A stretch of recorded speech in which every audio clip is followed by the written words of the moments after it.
Okay students, कैसे हैं आप सब लोग? आई होप आप सब बहुत अच्छे हैं, बहुत अच्छे वर्क कर रहे हैं एंड अपनी सारी चीज़ों अच्छे से देख रहे हैं। तो चलिए आज हमारे पास एक नया टॉपिक है, that is ratio and proportion. तो रेशियो एंड प्रोपोर्शन की भी हम बात करेंगे। तो यहाँ पर हमें क्या करना है, इंट्रोडक्शन देखना है एंड यहाँ पर हम क्या करेंगे, जो भी हमारे पास सेम यूनिट्स होंगे हम उनको कंपेयर करते हैं। ठीक है, अब कंपेरिजन करने के लिए हमारे पास क्या होता है, एक डिफरेंस होता है कि किसकी ज़्यादा है किसकी कम है, या फिर डिवाइड करके देखते हैं एक, फिर उसके बाद आप क्या निकालते हैं, एक रेशियो। ये जो हमारे पास रेशियो आता है, ये आता है हमारे पास सेम मेजरमेंट में से। ओके, तो यहाँ पर आ जाते हैं हम लोग रेशियो में। तो यहाँ पर आता है इक्विवेलेंट रेशियोस। इक्विवेलेंट रेशियोस का मतलब है 2:3। ठीक है, तो यहाँ पर आ जाएगा दैट इज 2 मल्टीप्लाई, अगर हम दोनों रेशियो में रखते तो हो जाए 4:6 एंड 4:12। तो देखिए यहाँ पर आप अगर इनको सॉल्व करेंगे सिमिलर फॉर्म में, तो ये क्या होंगे, सेम वैल्यू कैरी करेंगे, दैट इज 2:3। तो ये होते हैं हमारे रेशियोज। नेक्स्ट आता है हमारे पास ratio in simplest form. Simplest form की बात करेंगे तो यहाँ पर हमारे पास जो रेशियोज हैं, हम उसमें जो भी हमारे पास कॉमन फैक्टर होगा, that is highest common factor, तो हम उससे क्या करेंगे, दोनों को डिवाइड कर देंगे, तो हमारे पास आ जाता है सिंपलेस्ट रेशियो। चलिए, और तो यहाँ पर कुछ नहीं है। ओके, तो इसके बाद आ जाते हैं हम अपनी एक्सरसाइज 12.1 पर एंड यहाँ पर हमारे पास कुछ क्वेश्चन हैं, इनको देख लेते हैं। तो क्वेश्चन नंबर 1 में बोला गया है express the following ratios in simplest form. तो सिंपलेस्ट फॉर्म में करना है। ठीक है, तो मतलब इनके बीच में कोई भी कॉमन फैक्टर नहीं होना चाहिए। अब मुझे देखा जाए 45 है, ये 25 है, तो इनको हम किससे डिवाइड करेंगे, 45 डिवाइड बाई 5 एंड यहाँ पर 25 डिवाइडेड बाई 5। तो इसको करेंगे तो हो जाएगा 9:2, दिस इज 5 एज आंसर। चलिए, इतना करने के बाद फिर हम यहाँ पर आते हैं right the ratio in the simplest form. तो यहाँ पर आते हैं फिफ्थ पार्ट पर। अब देखिए, जब भी सिंपलेस्ट फॉर्म में हम करते हैं तो यहाँ पर आपके पास जो यूनिट्स हैं दोनों सेम होनी चाहिए। अब देखिए, आप एक किलोग्राम में, ग्राम में, या तो आप इसको ग्राम बना लीजिए या इसको किलोग्राम बना लीजिए या फिर इसको ग्राम। तो हमेशा मैं प्रेफर करूँगा आप बड़ी यूनिट को छोटी यूनिट में कन्वर्ट करें। तो हमें पता है कि 1 kg का उसको कितना होता है, दैट इज़ 1000 ग्राम। ओके, तो यहाँ पर देखें तो हो जाएगा 5 kg इक्वल्स टू ये हो जाएगा 5000 ग्राम। ओके, तो यहाँ पर हमारे पास आता है, तो यहाँ पर हम इसको डिवाइड करेंगे, that is 5000 is to that is 1200। ठीक है, तो 2 0 से 2 0 कैंसिल आउट हो जाएंगे एंड यहाँ से 2 से करेंगे तो हो जाएगा 25 एंड इसको करेंगे तो हो जाएगा 6। This is 25:6 ratio. ठीक है, चलिए इतना करने का फिर हम आगे चलते हैं। Next we are in simplify the following ratios. तो यहाँ पर भी सेम इसी तरह से आपको कन्वर्ट करना है, find the two equivalent ratios of each. Okay, तो हम यहाँ से ले लेते हैं इक्विवेलेंट रेशियो के लिए सेकंड पार्ट। तो देखिए हमारे पास है 3:5। अगर हम इसको 2 से मल्टीप्लाई करें तो हो जाएगा 6:10, या फिर आप इसको 3 से मल्टीप्लाई करेंगे तो हो जाए 3 3 9:5 3 50। तो ये हो गए इसके टू इक्विवेलेंट रेशियोज। ठीक है, चलिए उसके बाद आता है हमारे पास एक शॉर्ट फॉर्म का क्वेश्चन ले लेते हैं, 6 पार्ट।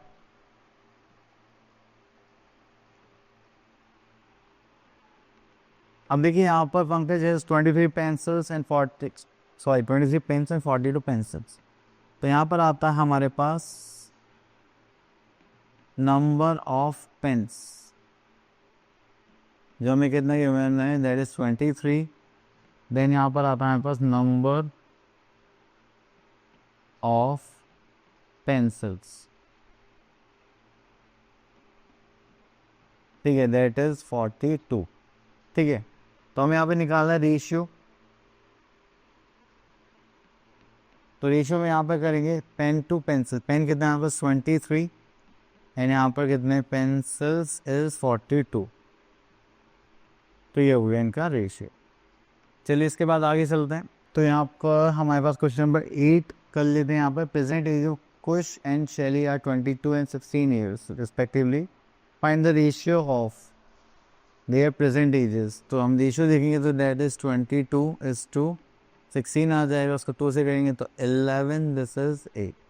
इनका जो रेशियो हो जाएगा दैट इज 11:8 हो जाएगा। खुशी इज एज टू शैली आफ्टर 4 years। खुश की जो एज है 4 years के बाद 22 + 4 करेंगे तो दैट इज 26, और ऐसे शैली की एज करेंगे तो हमारे पास हो जाएगा 16 + 4 दैट इज 20। अब इनका रेशियो निकालेंगे तो हो जाएगा 26:20। तो 2 से करेंगे तो हो जाएगा 13, 2 से करेंगे तो हो जाएगा 10, तो हो गया 13:10। क्लियर।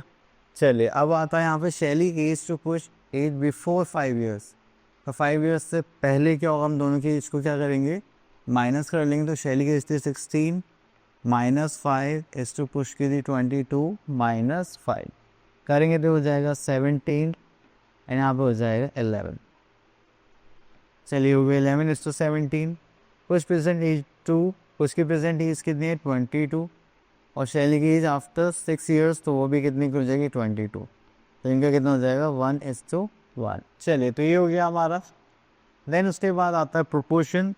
अगर हम प्रोपोर्शन की बात करें तो यहाँ पर देखिए हमारे पास जब भी कोई भी चीज़ डिवाइड होती है 2 रेशियोज़ में, तो हम क्या करते हैं, उसको एक प्रोपोर्शन में देखते हैं कि हमने इन दोनों को और इन दोनों रेशियोज़ को हमने सही से डिस्ट्रीब्यूट करा है या नहीं करा है। ठीक है, तो उसको हम बोलते हैं प्रोपोर्शन। अब प्रोपोर्शन में करने के लिए हमारे पास यहाँ पर आता है कि 2 रेशियोज़ इस like A:B is proportion to C:D। तो इसको करेंगे तो हो जाएगा A/B इज टू C/D। अब इसका जो फॉर्मूला होता है चेक करने का वो होता है product of extremes and product of means. ठीक है, मिडिल टर्म को मीन टर्म्स बोलते हैं, जो एंड टर्म्स होते हैं that is for extreme terms. तो यहाँ पर आ जाएगा product of means and product of extreme अगर इक्वल है तो that means they are in proportion. अगर वो इक्वल नहीं आता तो then they are not in proportion. चलिए उसके बाद आता है हमारे पास यहाँ पर कॉन्टिन्यूड प्रोपोर्शन। कॉर्डिनेट प्रोपोर्शन की बात करें तो यहाँ पर जैसे हमें गिवन है A:B एंड B:C गिवन है, तो जो बीच वाली जो टर्म है इसको हमें 2 लेना पड़ता है। तो इसका जो फॉर्मूला हो जाता है वो हो जाता है V² = AC। ठीक है, due to are continued proportion. चलिए इतना करने के बाद फिर हम आगे चलते हैं। चलिए तो यहाँ पर आपने skill exercise that is 12.2 determine if the following are in proportion और नॉट। तो यहाँ से हम एक क्वेश्चन ले लेते हैं, क्वेश्चन नंबर 7। तो देखिए यहाँ पर हमारे पास 32 और 210, तो ये प्रोडक्ट ऑफ एक्सट्रीम ही हो जाएगा प्रोडक्ट ऑफ मीन। तो यहाँ पर लिख लेते हैं फॉर्मूला अपना, that is product of mean equals to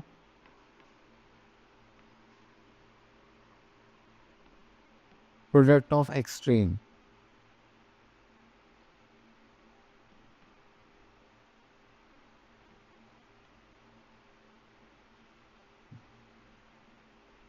ठीक है, तो चलिए प्रोडक्ट ऑफ मीन्स में हम यहाँ पर क्या करेंगे 48 × 70, एंड प्रोडक्ट ऑफ एक्सट्रीम्स में हम क्या करेंगे 32 × 210। चलिए इसकी मल्टीप्लाई करेंगे यहाँ पर तो हो जाएगा 8 7 56, 5 and 7 4 28 + 5 that is 3 and this is 33। तो हो जाएगा 336 एंड दिस इज 0। इधर का करते हैं तो ये कुछ गड़बड़ कर दिया मैंने, वेट। तो ये था 48 × 7, 8 7 56, दिस इज 5 7 4 28 20 32, दिस इज 3260। तो यहाँ पर आ जाएगा 3260। ओके, देन यहाँ पर देखेंगे तो हमारे पास आ जाएगा 21 × 32। तो उसको करेंगे तो 2 1 2 2 2 4 0 3 1 3 3 2 6, दिस इज 276। सो देगा 6720। अब देखो इक्वल नहीं है तो that means they are not in proportion. So हम यहाँ पे लिख देंगे they are not in proportion. ठीक है, चलिए इतना करने के बाद फिर हम और देखते हैं यहाँ पर। तो यहाँ पे बोलेगा स्ट्रेट ट्रू और फॉल्स ऑफ द फॉलोइंग। तो यही हमें चेक करना है कि प्रोपोर्शन में है या नहीं। अब देखिए यहाँ से मल्टीप्लाई करेंगे तो दैट इज़ 80 एंड 16 इंटू 5 करेंगे, 16 5 से 80, तो मतलब that is true, they are in proportion. ठीक है, तो चलिए मेथड आपको यही रखना है। चलिए उसके बाद आता है हमारे पास determine the following if are in proportion और नॉट। देखिए यहाँ पे यूनिट्स गिवन है तो आप उनके हिसाब से यहाँ पर कर सकते हैं। ठीक है, तो चलिए यहाँ से क्वेश्चन लेते हैं, क्वेश्चन नंबर सेकेंड। अब देखिए मिनट से ही आर से तो उसको हम बोल सकते हैं यहाँ पर 25 मिनट, एंड यहाँ पर करेंगे दैट इज 60 मिनट्स। ठीक है, तो यहाँ पर आ जाएगा 40 किलोमीटर और यहाँ पर आ जाएगा 96 किलोमीटर। तो ये आ गया हमारे पास प्रोपोर्शन में। तो अब इसकी मल्टीप्लाई करेंगे एंड यहाँ पर इसकी मल्टीप्लाई करेंगे, तो हो जाएगा 25 इंटू 96। ठीक है, ये किसके इक्वल हो जाएगा, यहाँ पर इक्वल होना चाहिए 60 इंटू 40। ठीक है, तो उसको मल्टीप्लाई करेंगे तो यहाँ पर आ जाएगा हमारे पास 6 4 24 एंड 2 zeros, एंड यहाँ पर करेंगे तो 96 इंटू 25, तो that is 6 5 is 30, 3 9 5 is 45 and 3 that is 48, that is 0, तो this is 2 is 12, carry का 1, 9 2 is 18, this is 19, 0 0 carry का 1, this is 4 and this is 2। अब देखिए इधर का मल्टीप्लिकेशन करने के बाद भी कितना आ रहा है 2400, it means they are in proportion. Clear? Okay, तो उसके बाद हम आ जाते हैं अपने नेक्स्ट टॉपिक पर, दैट इज कॉन्टिन्यूड प्रोपोर्शन। तो चलिए कॉन्टिन्यूड प्रोपोर्शन में आप लोगों को पता है यहाँ पर फॉर्मूला लग जाता है, that is 4b² equals to AC। अगर आप यहाँ पे चेक करेंगे दी कॉन्टिन्यूड प्रोपोर्शन है या नहीं है, तो देखिए हमारे पास 3 टर्म्स हैं, just like this is A, this is B and this is C। जहाँ पर कहेंगे तो that is b² equals to 4AC।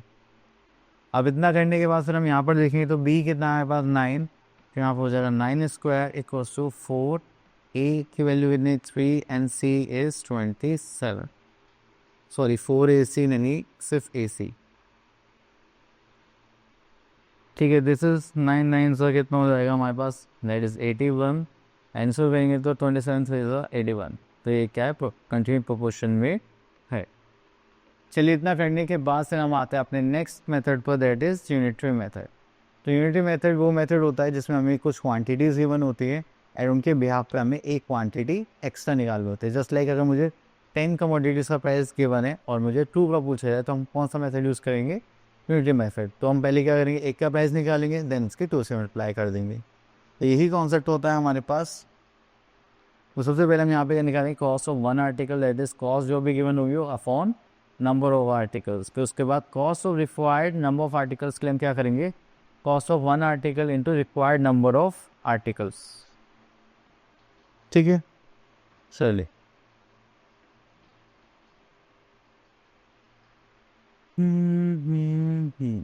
तो यहाँ पर करेंगे तो हमारे पास हो गया दैट स्किल एक्सरसाइज 12.3 एंड यहाँ पर हम क्वेश्चन देख लेते हैं, क्वेश्चन नंबर 3। तो देखिए यहाँ पर हमसे बोले गए pipe can fill 10 water tanks in 12 hours, how much time will it take to fill 15 such water tanks.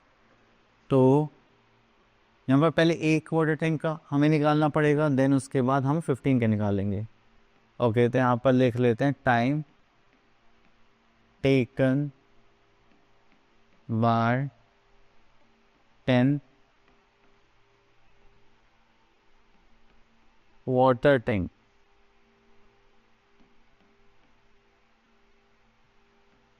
ठीक है, उसको करेंगे तो यहाँ पर हमारे पास कितना आ जाएगा, दैट इज 12 आवर्स। ठीक है, उसके बाद यहाँ पर ओके, तो यहाँ पर देखते हैं दैट इज टाइम टेकन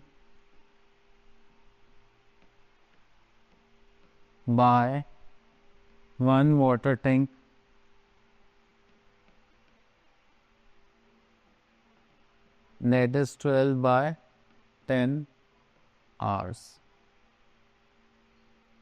ठीक है, अब हमें कितने वाटर टैंक का टाइम चाहिए 15, तो यहाँ पे लिख लेंगे time taken bye 15 water tank. ठीक है, तो यहाँ पे कितना हो जाएगा 12/10 इंटू 15। चलिए तो उसको सॉल्व करेंगे, तो यहाँ पर हमारे पास आ जाएगा 5 2 ज़ा 5 3 ज़ा, इसको करेंगे तो कितना हो जाएगा 6, तो 6 3 ज़ा कितने हो गए 18 आवर्स